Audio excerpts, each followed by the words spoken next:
Hey, what's up you guys? Welcome back. So as you can see, I'm trying something a little different today. I'm out here on the balcony, so hopefully it works out well and hopefully the noise isn't too much of an issue. Yeah, let me know down in the comments if you guys like it and we can move it out here for all the other videos too, or we can just stay in the other room. But anyways, so, last week I was a little bit busy, so I couldn't make a video, but I did really want to talk about this. So, I want to talk about the Coinbase Q2 2021 earnings because it absolutely blew me away, okay? So, the market hardly reacted to it, by the way. So, let me just say that there's a reason why this stock is my second biggest position in my stock portfolio. My biggest position, in case this is your first time watching these videos, my biggest position is, of course, always Tesla.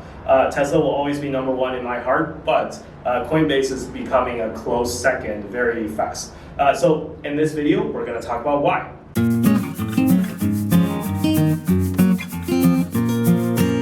In case you want to use my referral link, by the way, for Coinbase, we'll both get $10 if you sign up using the referral link down below in the description. You don't have to sign up if you don't want to, but if you do, it helps me out, helps out this channel, and it will be greatly appreciated. Now, onto the topic.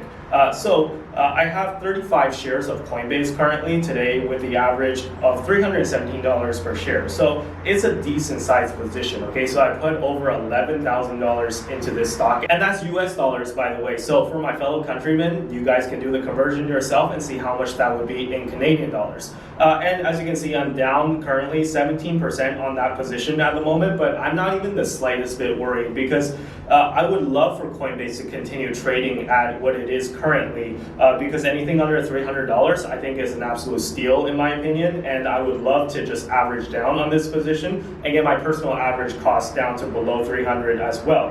As to why I'm so bullish on Coinbase, well, let's just read part of the report together, okay? So first, the highlights. Coinbase shares rose as much as 2.1% in extended trading Tuesday after reporting a second quarter revenue that was stronger than analysts has expected. So here are the revenue and earnings expectations versus reality, okay? So they made $2.2 billion versus expected $1.78 billion. And earnings is $3.47 per share adjusted, which excludes compensation benefits, which is compared to $2.33 expected. So for reference, I know EPS can be kind of abstract for a lot of people who are not into finance. The adjusted EBITDA, which stands for earnings before interest, taxes, depreciation, and amortization. So EBITDA is a more accurate measure of kind of how the business itself is doing compared to net income, which is what you're using if you're using EPS, right? So EBITDA excludes a bunch of like non-cash and external expenses that are not related to the business closely. The adjusted EBITDA came in at $1.15 billion compared to $961 million expected.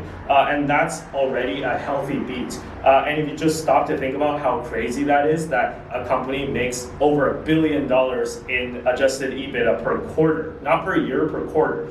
And how many companies make $1 billion in EBITDA in a year, right? So granted, you got to take the market cap into account as well. Coinbase is trading for just under a $70 billion market cap last time I checked, but that's still pretty low in my opinion. So a company that's already bringing in $4 to $5 billion a year in EBITDA. And I said this when I first bought into Coinbase, and I'll say it again, Coinbase is one of the most profitable companies in the world. So for companies that are high growth and big technology plays, there are alternative valuation metrics that finance people use. So I'm sure a lot of you are already familiar with price to earnings, PE ratio. But I would say that price to earnings is actually not the best ratio to use, especially for high growth companies like Coinbase, for example. So it puts a lot of emphasis on earnings, which for high growth companies, earnings is supposed to come like big earnings, significant earnings is supposed to come far into the future. PE puts a spotlight on what the company is doing currently or what it's doing 1 year from now, right? Even if you use forward PE, usually that's like a 1 year outlook.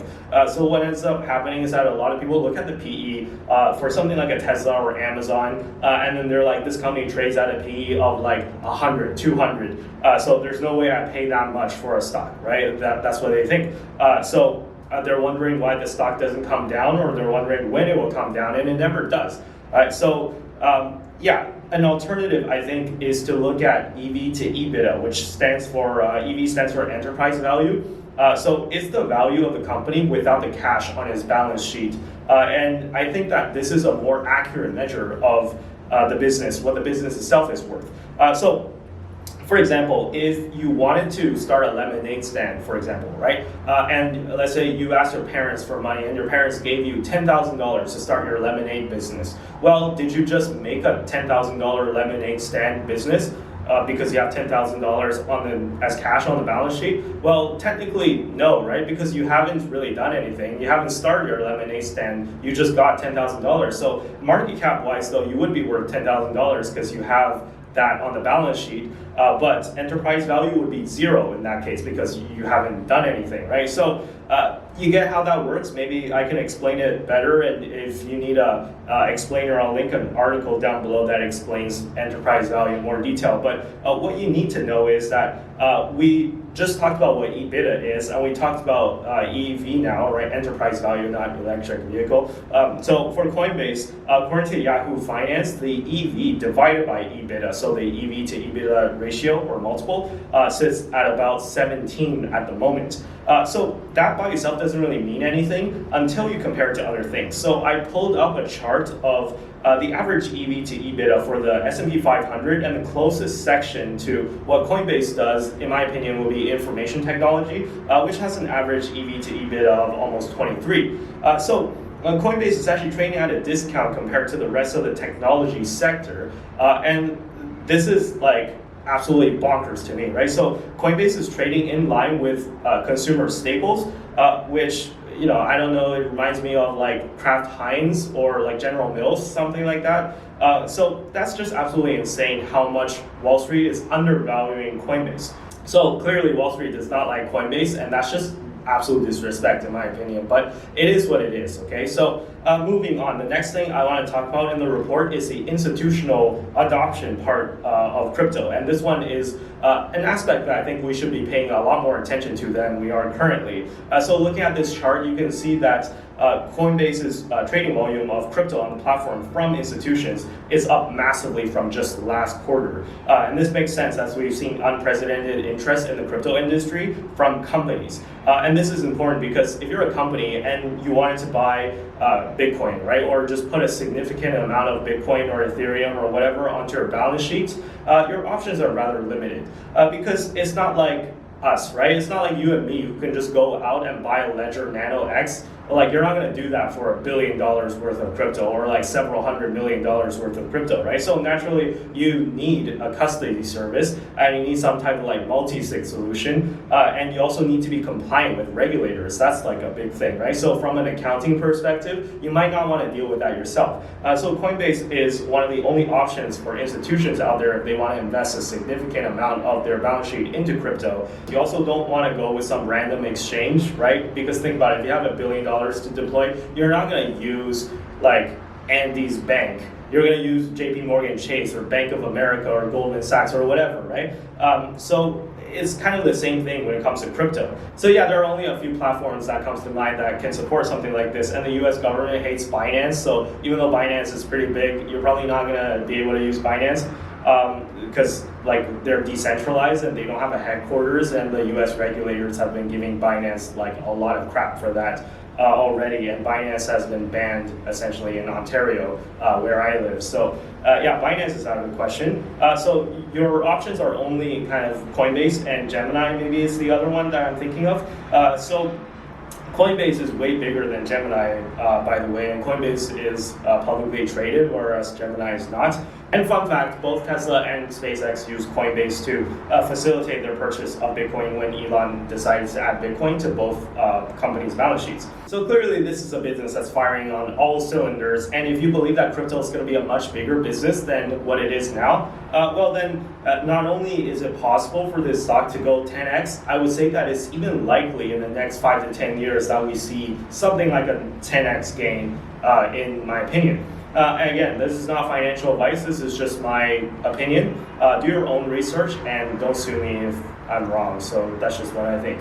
As for why it's done so poorly since its IPO, well, I said it before, I'm going to say it again, Wall Street has no idea how influential crypto will be, and they're just kind of discounting that fact.